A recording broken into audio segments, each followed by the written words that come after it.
ప్రధానంగా హరీష్ రావు గారు కానీ లేకుంటే కేటీఆర్ గారు కానీ లేకుంటే సబితా ఇంద్రారెడ్డి గారు కానీ వీళ్ళు శవాల మీద పేలాలు ఏరుకునేటువంటి కార్యక్రమం చేస్తున్నారు. నేను ఎందుకు ఈ మాట అంటా ఉన్నానంటే ప్రభుత్వము ప్రజల పక్షాన ఉంది అని చెప్పడానికి ముఖ్యమంత్రి గారు ఎన్నో సందర్భాల్లో చెప్పారు. ఈరోజు మేము కూడా మొదటిసారి హైడ్రా ఎప్పుడైతే యాక్షన్లకు వచ్చిందో, ఎప్పుడైతే నందగిరి హిల్స్లో గుడిసెల దగ్గరికి వచ్చినప్పుడే నేను దాన్ని వ్యతిరేకించి చెప్పాను, గుడిసెల జోలికి మనం వెళ్ళకూడదు అని చెప్పాను జరిగింది. ఇప్పుడు కూడా నేనేం చెప్తున్నానంటే వీళ్ళు గతంలో ఒక స్టేట్మెంట్ ఇచ్చారు, అది నేను తర్వాత మీకు ప్లే చేసి చూపిస్తాను. వీళ్ళు ప్రధానంగా ఈరోజు హరీష్ రావు ఏమంటుండు, ఈటెల రాజేందర్ ఏమంటుండ్రు, ప్రభుత్వాన్ని బదనాం చేయాలి, ప్రజల్ని తప్పుదోవ పట్టించాలి, ప్రజల్ని భయప్రాంతులకు గురి చేయాలి, మీ ఇండ్లు మొత్తం గులగొట్టేస్తారు అని. అయితే ఎక్కడైతే 20 సంవత్సరాల కిందనో 15 సంవత్సరాల కిందనో ఇండ్లు కట్టుకున్న వారు ఎవరైతున్నారో అవన్నీ కూడా అప్పుడు బఫర్ జోన్ కిందనో ఎఫ్టీఎల్ జోన్ కిందనో డిక్లేర్ చేసి ఉంటే వాళ్ళు ఇల్లు కట్టుకొని ఇన్ని సంవత్సరాలు అయింది. కాబట్టి నేను కూడా ప్రభుత్వానికి, ముఖ్యమంత్రి గారికి వాళ్ళ పక్షాన నేను రిక్వెస్ట్ చేస్తాను, పర్సనల్గా పోయి వాళ్ళందరికీ అక్కడే మళ్ళీ పునర్వాసం కల్పించాలి. మూసీ నది మీద మాత్రము మూసీ ప్రక్షాళన అవసరం రాబోయే తరాలకు. కానీ లేకపోతే మూసీ గత 20-30 సంవత్సరాల కింద ఒకసారి మూసీ పొంగి పొరిలినప్పుడు అక్కడ ఉన్న గౌలిగూడ డిపో మొత్తం మునిగిపోయింది. అదేవిధంగా మూసీ నాల మీద ఉన్నందరూ కూడా కొట్టుకోపోయి ఎంతో ప్రాణ నష్టం, ఆస్తి నష్టం జరిగింది ఆ రోజుల్లో. కాబట్టి అలాంటి పరిస్థితి మళ్ళీ ఉత్పన్నం కావద్దు అనేది ఆలోచనతోనే కేసీఆర్ గారే ఒకటి మూసీ బోర్డు ఒకటి ఏర్పాటు చేసి దానికి 10,000 కోట్ల రూపాయలు ఇచ్చి అప్పుడు మూసీ మీద కేసీఆర్ గారు మాట్లాడిన మాట నేను మీకు చూపిస్తాను. ఇప్పుడు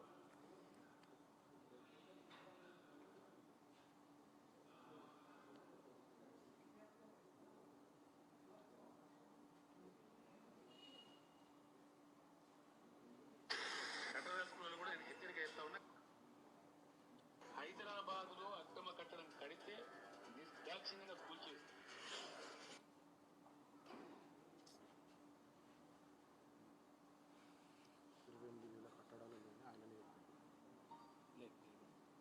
మంచి ప్లే ప్రభుత్వాల తెలివి తక్కువతనం వల్ల కట్టినటువంటి ప్రభుత్వ బిల్డింగ్ కూడా ఉంది, తక్కువ ఉన్నాయి అవి. కానీ ప్రభుత్వానికి సంబంధించిన వివిధ శాఖల బిల్డింగ్ కూడా ఉన్నాయి.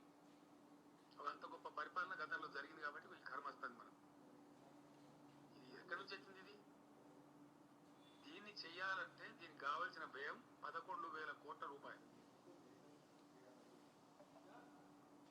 ఇది ఒక తెల్లారి వరకు మర్నాటి వరకు కాదు, అవుతుందన్నట్టుగా కావాలంటే కొంతమంది మాట్లాడుతూ ఉన్నారు. యాక్చువల్ మేము వచ్చి 2 years 4 months అయితే సిచ్యువేషన్ పూర్తి అసెస్ చేసి తెలుసుకొని ఈ సర్వేలన్నీ చేసేటప్పటికే ఓ ఏడాది కాలం పోతుంది. దీనికోసం సిటీని బాగు చేయడానికి, నిజంగా సిటీని విశ్వనగరంగా ట్రాన్స్ చేయడానికి ఈ మధ్యనే మున్సిపల్ అడ్మినిస్ట్రేషన్ మినిస్టర్ గారు ఇతర అధికారులు చర్యలు తీసుకున్నారు. ఒక 20,000 crores లోన్ హైదరాబాద్కు అవసరం ఉంది. మాటలు మాట్లాడితే గాలి మాట్లాడితే కాదు, ఊరికే బాధ్యత లేకుండా మాట్లాడితే ఎన్నైనా మాట్లాడచ్చు. ఇది చేయడానికి కూడా దాదాపు 3-4 సంవత్సరాలు 5 సంవత్సరాలు శ్రమిస్తే కానీ కాదు. ఈరోజు హైదరాబాద్ పాడైన రోడ్లు కూడా చాలా తక్కువ పర్సెంట్. నాకు తెలిసి ఒక 90,000 మీటర్ల చదరపు మీటర్ల రోడ్లు ఉంటాయి హైదరాబాద్. 90,000 square meters రోడ్స్ నిడివి ఉంటుంది హైదరాబాద్లో. ఇంకా ఈజీ చెప్పుకోవాలంటే ఏంటంటే హైదరాబాద్లో ఉండే రోడ్ల నిడివి, length of the roads in Hyderabad city is about 9,000 kilometers. ఇది 90,000 చదరపు మీటర్లు, స్క్వేర్ మీటర్స్, నాట్ కిలోమీటర్స్. 90,000 చదరపు మీటర్ల విస్తీర్ణంలో వేయబడిన ఈ రోడ్లు 9,000 కిలోమీటర్లు, 90,000 చదరపు మీటర్లు. ఇందులో ఒక 10% రోడే డ్యామేజ్ అయింది, ఇబ్బంది కలిగించేటట్టు. అదేదో పెద్ద ప్రపంచం మునిగిపోయినట్టు, అసలు ఇక హైదరాబాద్ రోడ్డు మీద పోతేనే చచ్చిపోతామన్నట్టు ఆ బిట్లనే చూపించి కొంతమంది ఎక్సెప్ట్ చేస్తా ఉన్నారు. కరెక్ట్ కాదు. పోతుంది కావలసిన వ్యయం 11,000 కోట్ల తక్కువతనం వల్ల కట్టినటువంటి ప్రభుత్వం. ఓకే, అది ఉండని సరిపోతుంది. స్టామ్ వాటర్ డ్రైన్స్ మీద 28,000 అక్రమ కట్టడాలు. దానిలో గత ప్రభుత్వాల తెలివి తక్కువతనం వల్ల కట్టినటువంటి ప్రభుత్వ బిల్డింగ్ కూడా ఉంది. తక్కువనే అవి. నాలాల మీద ఆయనే చెప్పారు అప్పుడు ప్రభుత్వానికి సంబంధించిన శాఖల బిల్డింగ్ కూడా 28,000 అక్రమ కట్టాలు ఉన్నాయని చెప్పారు. అయితే మేమేమంటున్నాము, అప్పుడు ఒక మాట ఇప్పుడు ఒక మాట హరీష్ రావు ఎందుకు మాట్లాడుతున్నాడు? ఇప్పుడేమో శవాల మీద పేలాలు ఏరుకునే పని. అప్పుడు ఈటీల రాజేంద్ర కూడా మినిస్టర్ కదా ఆ క్యాబినెట్లో, అప్పుడు తెలియదు ఆయనకి. ఇప్పుడు ప్రభుత్వాన్ని బదనాం చేయాలి, ప్రజల్ని భయప్రాంతులు చేయాలి, ప్రజల్ని మరి పానిక్ చేయాలి, ప్రజల ద్వారా ముఖ్యమంత్రి గారిని వాళ్ళ సొంత కార్యకర్తల్ని తీసుకొచ్చి ముఖ్యమంత్రి గారి మీద మరి శాపనార్థాలు పెట్టుడు, మరి ఆ ముఖ్యమంత్రి గారి మీద అనరాని ఉచ్చరించడానికి మాటలు మాట్లాడు, ముఖ్యమంత్రి గారి మీద మరి వారి కుటుంబం మీద తిట్టడము, ఇవన్నీ మాకు బాధ కలుగుతూ ఉంది. కాబట్టి హైడ్రా వల్ల ఇప్పుడు ఏదైతే స్లమ్ ఏరియాస్ కింద ఉన్నాయో డిక్లేర్ అయినాయో, అప్పుడు ఉన్నటువంటి 20 సంవత్సరాల కింద బఫర్ జోనో ఏదో జోన్ కింద డిక్లేర్ అయి ఉంటే వాళ్ళందరి యొక్క శాపనార్థాలు మనకు అవసరం లేదు. వాళ్ళకి అక్కడే మళ్ళీ పునర్వాసం కల్పిస్తే మన ప్రభుత్వానికి మంచి పేరు వస్తుంది. ప్రభుత్వంలో ముఖ్యమంత్రి గారు ఉన్నారు కాబట్టి ముఖ్యమంత్రి గారు చేయగలుగుతారు. వీళ్ళు ఏం చేస్తారు, ముసలి కన్నీళ్లు కాల్చి వాళ్ళని ఇంకా భయప్రాంతాల గురించి రెచ్చగొట్టి వాళ్ళ పబ్బం గడుపుకోవడానికి బీఆర్ఎస్ పార్టీ బీజేపీ కుట్ర చేస్తూ ఉంది. కాబట్టి ఈ రెండుటి మీద మేము తీవ్రంగా వ్యతిరేకిస్తున్నాము. ఈరోజు హైదరాబాద్ ఒక ప్రజాప్రతినిధిగా 20 సంవత్సరాల నుండి హైదరాబాద్ ప్రజల యొక్క నాడి తెలిసిన వాడిగా, 6 సార్లు ఎమ్మెల్యేగా గెలిచిన వాడిగా, హైదరాబాద్ ప్రజల ఆవేదన తెలిసిన వాడిగా, ముఖ్యమంత్రి గారి మీద శాపనార్థాలు మరి అర్ధనాదాలు ఇవన్నీ కూడా ముఖ్యమంత్రి కుటుంబం మీద ప్రభుత్వం మీద వాళ్ళు వాడుతున్నటువంటి పదజాలానికి మేము తీవ్రంగా ఖండిస్తూ ప్రజల పక్షాన తప్పకుండా ప్రజల పక్షాన నిలబడతాము. వీళ్ళ ఆవేదన ముఖ్యమంత్రి గారి దృష్టికి నిన్ననే తీసుకెళ్ళడం జరిగింది. మేము వేం నరేందర్ రెడ్డి గారు మా అడ్వైజర్ గారు చెప్పడం జరిగింది, పిసిసి అధ్యక్షులు మహేష్ కుమార్ గౌడ్ గారు చెప్పడం జరిగింది. దీనివల్ల ప్రభుత్వానికి మనకు చెడ్డ పేరు వస్తుంది, మనం ముందే అప్రమత్తం కావాల్సిన అవసరం ఉంది. అవసరమైతే ప్రజాభవన్లో ఈ కూలిపోయిన వారికి మేము అక్కడే మళ్ళా ఇస్తామని చెప్పి ఒక అష్యూరెన్స్ మనం ఇవ్వాల్సిన అవసరం ఉంది. ఏవైతే నిజంగా నాలాల మీద అంటే మూసి మీద ఉన్నాయనుకోండి, నిజంగా పూర్తిగా చెరువులోనే ఉన్నాయనుకోండి, వారికి మనం కౌన్సిలింగ్ చేసి వాళ్ళని ఆల్టర్నేట్ చెప్పాలి. ఇక ఏవైతే 20 సంవత్సరాలు ఒక చుక్క నీళ్ళు నిల్వని చోట కానీ 20 సంవత్సరాల కింద FTL కింద డిక్లేర్ చేసినాయి కానీ దానివల్ల మనకు వచ్చే లాభం ఏం లేదు, చెడ్డ పేరు తప్ప అనేది నా ఆవేదన. అందుకనే నేను ఈరోజు మీడియా ముందుకు రావడం జరిగింది. మొన్న రాత్రి 12ంటికి నా ఇంటికాడికి ఒక 500-600 మంది వచ్చి, నువ్వు హైదరాబాద్కు ఇన్ని సంవత్సరాల నుంచి శాసనసభ్యుడిగా ఉన్నావు, మీరు ఎందుకు వస్తలేరు, ముందుకు ఎందుకు వస్తలేరు అని చెప్పి అడిగినప్పుడు బాధతో నిన్న నేను పిసిసి అధ్యక్షుడి గారికి అది ఇమీడియట్గా ముఖ్యమంత్రి గారు సమావేశం ఏర్పాటు చేసుకొని మన ప్రిన్సిపల్ సెక్రటరీ ధనకిషోర్ గారిని, హైడ్రా కమిషనర్ గారిని పిలిపించి మాట్లాడారు. తప్పకుండా వాళ్ళకి న్యాయం జరుగుతుంది. వీళ్ళు చెప్పే కల్లబొల్లి మాటలు, వీరు కార్చేటువంటి ముసలి కన్నీళ్లకు మీరు కరిగిపోవద్దని, తప్పకుండా ప్రభుత్వం మీ పక్షాన ఉంటుంది, పేద ప్రజలకు ప్రభుత్వం అండదండగా ఉంటుందని నేను ఒక ప్రజాప్రతినిధిగా నేను వారికి అష్యూరెన్స్ ఇస్తున్నా. తప్పకుండా నేను ఇంకో మాట చెప్పదలుచుకున్నా, మీ హయాంలో మీరు ఇక్కడ పార్క్ హోటల్ రాజ్భవన్ పక్కన పార్క్ హోటల్ సికం ల్యాండ్లో ఇచ్చారు, సికం ల్యాండ్లో ఉంది. దాని పక్కనే కేటీఆర్ గారి బేనామీ ప్రదీప్ రెడ్డి ఉన్నాడు. ప్రదీప్ కన్స్ట్రక్షన్ పేరు మీద సికం ల్యాండ్లో 10 ఫ్లోర్ల బిల్డింగ్ నువ్వు పర్మిషన్ ఇచ్చావు. ఆ పక్కనే శోభా బిల్డర్స్కి 15 ఫ్లోర్ల పర్మిషన్ ఇచ్చావు. ఎలా ఇచ్చావు నువ్వు సికం ల్యాండ్లో? నీకు తెలియదా సికం ల్యాండ్ అని? ఎలా ఇచ్చావు? జలవిహార్ మొత్తం నీళ్ళలోనే ఉంది. జలవిహార్ మీద ఎందుకు తీసుకుంటలేవు? ఎందుకు చెప్పలేను ఇన్ని రోజుల నుంచి? జలవిహార్ రోజుకు మొత్తం చెరువులోకి వెళ్ళిపోతుంది. అది ఏం చేస్తున్నావు నువ్వు? ఇవన్నీ చెప్పుకుంటూ పోతే చాలా ఉన్నాయి. వాళ్ళు చేసినవి మస్తు ఇన్నని పుంకాలుగా చెప్పొచ్చు. కాకపోతే ఈరోజు ప్రభుత్వాన్ని మీరు చెడ్డ పేరు తెచ్చి ప్రభుత్వాన్ని బదనాం చేసే కుట్ర ఏదైతే జరుగుతుందో మేము తీవ్రంగా ఖండిస్తున్నాం. హరీష్ రావు ఇప్పటికైనా ఇలా శవాల మీద పేలాలు ఏరుకునే పని బంద్ చేయి. ఈటీల రాజేందర్ ఇద్దరు జోగోడు బాగోడు, వాళ్ళు ఇద్దరు ఒకటే. వాడు నరే నువ్వు ఇట్లా చేయరా నేను ఇట్లా చేస్తా అని చెప్పి వాళ్ళు చేస్తుంటారు. కాబట్టి దయచేసి హరీష్ రావు గారి మీద నాకు చాలా మంచి గౌరవం ఉంది, కానీ ఇట్లా శవాల మీద పేలాలు ఏరుకునే పని ఏం చేస్తున్నాడు? కాబట్టి దాన్ని తీవ్రంగా నేను ఖండిస్తున్నా. హరీష్ రావు మీరు ఇలాంటి ప్రవర్తన వల్ల మీకు చెడ్డ పేరే వస్తుంది తప్ప ఏం లేదు. ప్రజల్ని ఎవరి భయప్రాంతులు చేస్తున్నావు? పేద ప్రజల్ని భయప్రాంతులు చేస్తున్నావు. నువ్వు మీ దగ్గర తెలంగాణ భవన్కు పిలిపించుకొని ఏం చెప్తున్నావు వాళ్ళకు? ఇక్కడ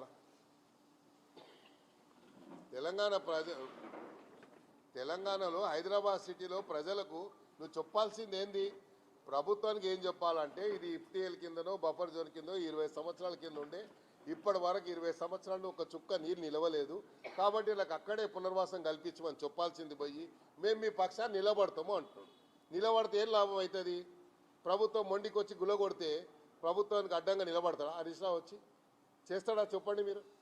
దీనివల్ల లాభం ఈయన ఏం చెప్తాడు? ఈటీల రాజేందర్ ఆయనకైతే అలవాటే, ఏడబోతే అలా కూర్చుంటాడు. ఆయన కూర్చొని ప్రభుత్వాన్ని ఎక్కడ బదలాం అవసరం ఉంటే అలా చేయాలని. నువ్వేదో బీజేపీ అధ్యక్షుడు కావాలనుకుంటే చేసే ప్రయత్నం చేసుకో, కానీ ప్రభుత్వాన్ని బదనాం చేసి బీజేపీ అధ్యక్షుడు కావాలని నువ్వు ప్రయత్నం చేస్తే నిన్ను ఎవరు నమ్ముతాడయా? కాబట్టి ఇవన్నీ వద్దు. కాబట్టి దయచేసి ప్రభుత్వం మీ పక్షాన ఉంటుంది. ప్రజలకు నేను విజ్ఞప్తి చేస్తున్నా, మీరు ఎలాంటి దీనికి కొంతమంది మరి ఆత్మహత్య చేసుకునే ప్రయత్నం చేశారు, మీ పక్షాన మేము కూడా ఉంటాము. ప్రజల పక్షాన ప్రజల దయ వల్ల 6 సార్లు మేము ఎమ్మెల్యేగా గెలిచాం హైదరాబాద్ సిటీలో. ప్రజల పక్షాన ఉన్నాం కాబట్టి మీ ఆవేదనని మేము ఆల్రెడీ ముఖ్యమంత్రి గారి దృష్టికి తీసుకెళ్ళాం. మేము ప్రయత్నం చేస్తాం. ఎక్కడైతే ఇండ్లు గులగొట్టారో ఆ గుడిసెలు ఏవైతే ఉన్నాయో అక్కడ 20 సంవత్సరాల నుంచి ఎలాంటి మరి నీరు నిల్వ లేదు కాబట్టి అవన్నీ కూడా అక్కడ మళ్ళీ పునర్వాసం అక్కడే కల్పించడానికి నా వంతు ప్రయత్నంగా నేను నా మానవ ప్రయత్నం తప్పకుండా శక్తి వంచన లేకుండా కృషి చేస్తాను. Thank you. కేటీఆర్ మున్సిపల్ శాఖ మినిస్టర్ ఉన్నప్పుడు కూకట్పల్లిలో వరదలు వచ్చి అంతా మునిగిపోయినప్పుడు కూడా ఇదే స్టేట్మెంట్ ఇచ్చారు. ఏదైతే ఉన్నాయో అక్రమ నిర్మాణాలు జరిగినాయి వాటిని మేము తొలగిస్తామని చెప్పేసి అతను కూడా స్టేట్మెంట్ ఇచ్చారు. ముఖ్యమంత్రి కేసీఆర్ కూడా ఇదే సందర్భంగా సంబంధించి మాట్లాడారు, మీరు చూపించినటువంటి వీడియో కూడా. మరి ఆ విషయాన్ని మీరు వ్యతిరేకించడంలో ఎందుకు ప్రజలకు ఎందుకు వివరించలేకపోతున్నారు? ఎందుకు నేను అదే చెప్పాను. మీరు అధికారంలో ఉన్నప్పుడేమో ఇదే కేటీఆర్ గారు చెప్పారు, కేసీఆర్ గారు చెప్పారు, అందరు చెప్పారు. మీరు కూడా నిర్దాక్షిణ్యంగా గులగొట్టారు. అప్పుడు మీరు కూడా చేశారు. చేస్తే అప్పుడు రేవంత్ రెడ్డి గారు వ్యతిరేకిస్తే మీరు రేవంత్ రెడ్డి గారి మీద అప్పుడు చల్లాల్సిన బురదంతా చల్లారు. మళ్ళీ ఇప్పుడు ఏం చెప్తున్నారు మీరు? ఇప్పుడేమో అప్పుడు మీరు చెప్పేది ఒకటి ఉంది, ఇప్పుడు చెప్పేది ఒక తీరు ఉంది. మీ వర్షన్ ఎప్పటికప్పుడు మారుతూ ఉంటుంది. ఊసర్వల్లిలాగా ఎప్పుడప్పుడు మారుతూ ఉంటుంది. కాబట్టి మేము వాళ్ళని ఏం అనదలుచుకోలేదు. హరీష్ రావు అంటే చాలా గౌరవం ఉంది నాకు. తప్పకుండా మీరు మూసీ నది మీద మీరు ఐడెంటిఫై చేసింది 12,000 ఇండ్లు సోసో ఎకనామిక్ సర్వే చేసి మళ్ళీ రేవంత్ రెడ్డి గారు దాని మీద పూర్తిగా స్టడీ రిపోర్ట్ తెప్పించుకొని 12,000 కాదు 16,000 మందిని ఐడెంటిఫై చేశారు. వాళ్ళకు ఒక నెల రేషను, అదేవిధంగా వాళ్ళకి సేఫ్గా వాళ్ళని ప్రొటెక్షన్ ఇచ్చి తీసుకుపోయి సేఫ్ జోన్లో పెట్టేటువంటి ప్రయత్నం కానీ. ఎందుకంటే ఈ అకాల వర్షాలు ఎప్పుడు క్లౌడ్ బస్ట్ అవుతుందో ఎప్పుడో మనకి ఎప్పుడు ఇనలేదు. కాబట్టి ఎప్పుడన్నా ఇట్లా వస్తే మూసీ నది కొట్టుకపోతే దాని మీద ఉన్న వాళ్ళందరూ కూడా ప్రమాదానికి గురై ఆస్తి ప్రాణం నష్టం జరుగుతుంది అనేది ముఖ్యమంత్రి గారి ఆవేదన. కాబట్టి అందుకే మూసీ ప్రక్షాళన ఒకటి ఏర్పాటు చేసి దానికి కావాల్సినటువంటి నిధులు ఇవ్వడం జరుగుతుంది. కాబట్టి తప్పకుండా న్యాచురల్లీ అమ్మా ఎప్పుడే కానీ పేద ప్రజలు ఎప్పుడే కానీ చాలా కష్టపడి అని కష్టార్జితంతో ఒక ఇల్లు కట్టుకుంటాడు. ఆ జీవిత ఆశయం అది. ఆ జీవిత ఆశయానికి తూట్లు పొడిచినప్పుడు ఆవేదన అనేది మరి ఇట్లా పొరలి వచ్చేస్తుంటుంది. ఆవేదన మనం ఆపలేము. కాబట్టి పేద ప్రజలు ఆవేదన వ్యక్తం చేస్తున్నారు. ఆవేదన వల్లనే వాళ్ళు ఉచ్చరించడానికి మాటలన్నీ అంటూ ఉన్నారు. అది ఆవేదన. కాబట్టి ఆవేదన అర్థం చేసుకున్నాం. వారి పక్షాన తప్పకుండా వారికి న్యాయం జరిగే విధంగా తప్పకుండా మా వంతు ప్రయత్నం చేస్తాం. ఇప్పుడు హైదరాబాద్ మీరు ప్రాతినిధ్యం వహిస్తున్నారు, ఎప్పటి నుంచో ఉన్నారు మీరు. ఈ హైడ్రాకి సంబంధించిన దాంట్లో మీరు ఇక్కడ ఉన్నటువంటి ప్రజలకి ఇచ్చేటువంటి ఎష్యూరెన్స్ ఏంటి? నేను ఒకటే పేద ప్రజలకు గుడిసెల జోలికి వెళ్ళొద్దని ఇప్పుడు కాదు, ఇప్పుడు ఇన్సిడెంట్ జరిగిందని నేను ముందుకు వచ్చి చెప్తలేను. అదే రోజు చెప్తే దాని మీద ఏం చెప్పారు? నేనేదో అక్కడ కబ్జా చేసుకున్నా అని చెప్పారు. అదే రోజు చెప్పాను ఇప్పుడు కూడా చేసుకోమని చెప్తున్నా. అప్పుడు ఆ గుడిసెలు గులగొడుతున్నారంటే నేను పోయి అప్పుడు రంగనాథ్ గారు చెప్పాను, గుడిసెల జోలికి ఎందుకు వస్తున్నావా బాబు, ఎప్పటి నుంచో ఉన్నాయని చెప్పాను. చెప్తే అప్పుడు ఏం చెప్పారు? మీడియాలనే దానం నాగేందర్ గారు అక్కడ ఏదో కబ్జా చేసుకుండు అని చెప్పి ఆడెవడో ఉన్నాడు పిచ్చోడు ఆడ ఆ కాలనీలో, వాడేదో చెప్తే మీరు అదే దాన్ని 1కి 10 సార్లు చూపించారు. ఈరోజు నేను చూశాను కొత్త పలుకులో మరి రాధాకృష్ణ గారు చాలా క్లియర్గా చెప్పారు, దీనివల్ల ప్రభుత్వానికి చెడ్డ పేరు వస్తుంది అని చెప్పి. కాబట్టి మనం ఆలోచించాలి. ఇట్లా పత్రికలలో వచ్చినటువంటి స్టేట్మెంట్స్ అనేది వేగ్గా రావు. ప్రజల యొక్క ఆవేదనని పత్రిక రూపంలో వస్తుంది మనకు. ఆ ఆవేదనను మనం అర్థం చేసుకోవాలి. కాబట్టి మొన్న 500 మంది నా ఇంటికి వచ్చారు. ఎందుకంటే హైదరాబాద్లో ఏది జరిగినా ముందు మేమే ఉంటాం కదా, అప్పటి నుండి ఇప్పుడు కాదు కదా. గత 30 సంవత్సరాల నుండి ప్రజాప్రతినిధిగా మేమే ముందుండి కొట్లాడిన వాళ్ళం కదా. ఇప్పుడు మేము ఇంట్లో కూర్చుంటే ఏం చేస్తారు ప్రజలు? కాబట్టి నేను పేద ప్రజలకు అన్యాయం జరగదు. ఈ బీఆర్ఎస్ పార్టీ హరీష్ రావు 2 మాటలు చెప్పి, కేటీఆర్ 2 మాటలు చెప్పి, ఈటీల రాజేందర్ 4 మాటలు చెప్పంగానే మీరు అలా ట్రాప్లో పడొద్దు. మీ పక్షాన ప్రభుత్వం ఉంటుంది, ముఖ్యమంత్రి గారు ఉంటారు. తప్పకుండా పూర్తి ప్రభుత్వం మీకు అండదండగా ఉంటుంది. మీకు తప్పకుండా పోయిన వారికి అందరు కూడా అక్కడే పునర్వాసం కల్పించేది. నా వంతు ప్రయత్నం మాత్రం శక్తి వంచన లేకుండా కృషి చేస్తాను. మీరు ఎలాంటి దీనికి లోను కావద్దని నేను వాళ్ళతో చేతులు జోడించి వాళ్ళకి రిక్వెస్ట్ చేస్తాను. మరిన్ని ట్రెండింగ్ వీడియోల కోసం న్యూస్ 18 తెలుగు యూట్యూబ్ ఛానల్ను సబ్స్క్రైబ్ చేసుకోండి.